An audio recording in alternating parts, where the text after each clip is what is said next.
Ngavana wa Kaunti ya Masaku Muwandu Wavinya Ndeti Niwathingiliila Vata wa Ngwatanio kwa Ianda Kivathukan'yo Kuikiithya Kana Kaunti ya Masaku Niyasonga na Mbee na Muno Maunduni ma Kiw'u na nyumba Aineena Ivindani la Maovisa Kuma Ikundini ya Habitat for Humanity Kenya Mamuthokea Uvisini Waki White House Musyini wa Masaku Wavinya yasya kana serikali yake niende kumantha ene Ianda Kivathukan'yo alama tonya kwatiania kutoa Kaunti na Mbee Aithingiliila kana serikali yake ni yumite kunenga ene Kiw'u na mawekalo mailo. The issues that we have to deal with in Machakos, number one is water. We are looking for partners that we can do as many wares as we can. Wares are very key in Machakos County. Why? All the water is going to Indian Ocean. We have done about 36 of them. You can visit some of them, you see.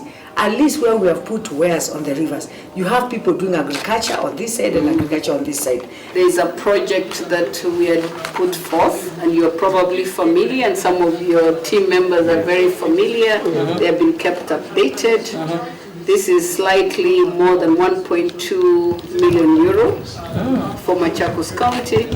It's focusing on WASH, that's water, hygiene, economic livelihood, and the specific components is that we are drilling 3 new boreholes that are going to be solarized. Our teams tomorrow are going to Matu, that's why we want to put officers. Yes, because most of the activities will be around Masinga in those 3 location areas. But because we are looking at intensifying our activities within Machakos, then we'll get a time to discuss with you in terms of what are those other regions within Machakos that you think that we need to be able to prioritize in line with the priorities for habitat, so that even as we begin to think about our new strategy, how do we factor to be able to get some of these numbers of the communities that we support being a collective effort with Machakos County to be able to transform their lives. Yes.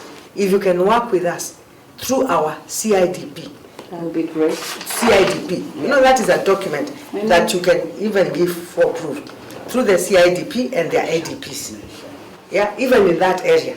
There is what they ask for in that area that they really need. You know, if we can work through our CIDP and ADP, and this is what now we're working with the national government and all the other partners, because we're telling them, yes, you're coming to us, but you look at our CIDP, yeah,